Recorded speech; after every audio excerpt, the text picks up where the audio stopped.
નમસ્કાર પ્રિય પરિજનો, પ્રકૃતિ જતન યુટ્યુબ ચેનલમાં આપ સૌનો ભાવભર્યું સ્વાગત છે. આપણે જ્યારે પણ યુટ્યુબ ચેનલમાં કોઈ વિડીયો અપલોડ કરીએ ત્યારે કોઈ વૃક્ષ વિશે આપણે વાત કરતા હોઈએ, કોઈ પશુ પક્ષી વિશે વાત કરતા. આજે આપણે વૃક્ષ વિશે જ વાત કરવાની છે.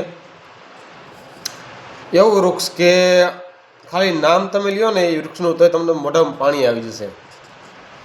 એ વૃક્ષનું નામ છે આંબળા.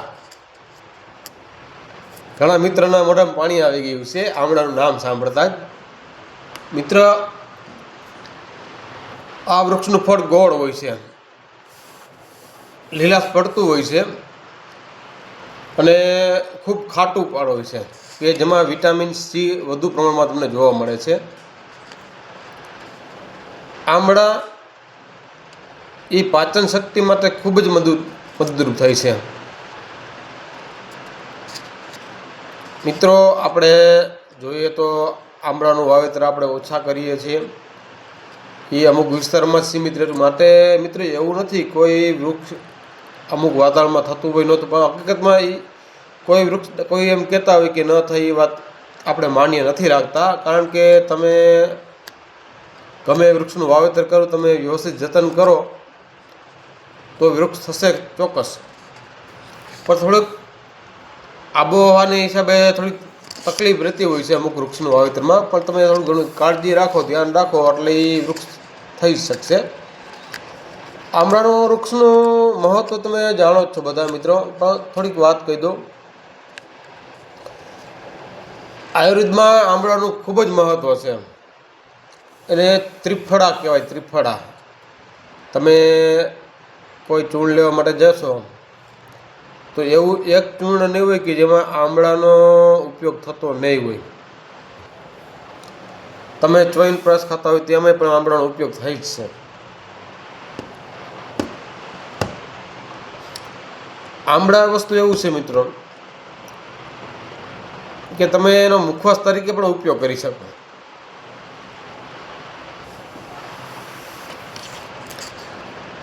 હવે તો મિત્રો આપણે જોઈએ છે ઘણા વિસ્તારમાં આંબળાની ખેતી પણ પુષ્કળ પ્રમાણમાં કરે છે. પણ તમારે કોઈ મિત્રને ખેતી કરવી હોય ન કરવી વાત અલગ છે, પણ આના એકાદ બે વૃક્ષ મિત્રો તમારી ઘરે અથવા ઘરના આંગણે ખેતીના શેઢે નડતરરૂપ ન હોય એ રીતે વાવેતર કરો તો 3, 4, 5 વર્ષ પછી તમને એ વૃક્ષ તમને ફળ આપશે. અને એ ફળ તમે વિના મૂલ્યે તમે મેળવી શકશો કે જે તમારા બજારમાં રૂપિયા પૈસા દઈને એ ખરીદવું પડતું હોય છે, એમ કે મુખવાસ માટે અથવા તો અને ક્યાંક અથાણામાં પણ ઉપયોગ કરતા હોય, એનું કટિંગ કરીને ચૂર્ણનું એને અથાણામાં પણ નાખે છે. મિત્રો, એવું જરૂર નથી કે 50 ઝાડવા 100 ઝાડવા, તમે માત્ર એક ઝાડવું વાવશો ને મિત્રો તો એક કહેવાનું કારણ શું મિત્રો, 50 વાવશો ને તો 50માં તમે ધ્યાન ખેતી કરતા હોય તો ધ્યાન રાખતા હોય, પણ જો તમારે વાડીએ તમારે ખાવા પૂરતા અંગત ખાવા માટે રાખતા હો તો એક વૃક્ષ વાવો. પણ વાવવા હોય તો બધા વૃક્ષમાંથી એક વૃક્ષ ચોક્કસ વાવો. દરેક ફળના ફ્રૂટના વૃક્ષ વાવવા જ જોઈએ કે જે ઓર્ગેનિક હોય, જે આપણા સ્વાસ્થ્ય માટે પણ અનુકૂળ હોય અને બિન ખર્ચાળ. અને આંબળા વૃક્ષ મિત્રો એવું છે કે તમે એનો બહુ કાળજી ન રાખો તો પણ આરામથી થઈ જશે. અને એને ગરમ વાતાવરણ હોય, અર્ધ શુષ્ક વાતાવરણ હોય તો પણ એ થઈ જાય છે.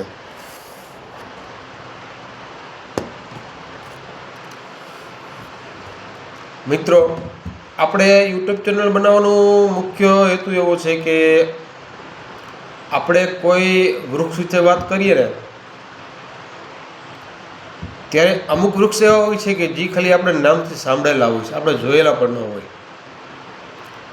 તો આના માટે મિત્રો અમુક વૃક્ષ તમને લાઈવ ન બતાવી શકતો હોય, પણ આપણે ફ્રી હોય યુટ્યુબનો આપણે ઘણી વખત ઉપયોગ કરીએ છીએ, ગૂગલનો ઉપયોગ કરીએ છીએ. ત્યાં તમે ઓનલાઈન મીડિયા તમે સર્ચ કરીને તમે વૃક્ષનું સંપૂર્ણ માહિતી તમે મેળવી શકો. આ તો આપણે એવી માહિતી છે કે આ યુટ્યુબ ચેનલના માધ્યમથી તમે એ વૃક્ષની તમને થોડીક માહિતી હું સામાન્ય માહિતી આપી શકું કે ભવિષ્યમાં તમારે કોઈ ઘર આંગણે અથવા વાડી વિસ્તારમાં વાવવું હોય તો સંપૂર્ણ માહિતી તમે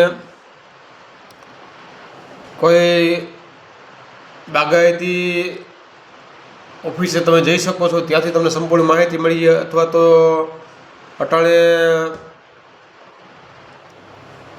ટેકનોલોજી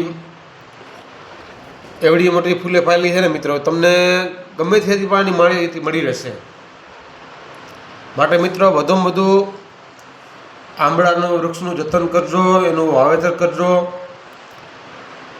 તેમનું પ્રોટેક્શન મળી રહે એ પ્રયત્ન કરજો, અને આપના આવનારી પેઢીને આ વૃક્ષ જોવા મળે એવા વધુમાં વધુ પ્રયત્નો કરજો.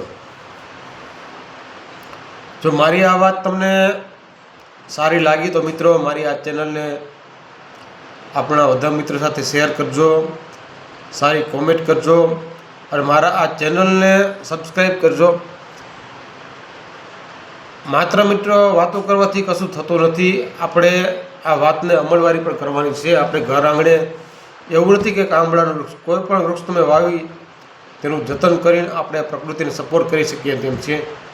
કોઈ સંસ્થા માટે કામ કરી મહત્વ નથી, સંસ્થાને સપોર્ટ પણ આપણે કરવો જોઈએ.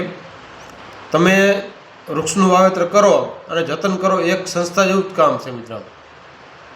સરકાર આના માટે ઘણા પ્રયત્નો કરી રહ્યા છે કે પ્રકૃતિની જાળવણી થઈ શકે, તો આમ જનતા પણ આ બાબતે જાગૃત થાય એવા અમારા પ્રયત્નો હોય છે મિત્રો.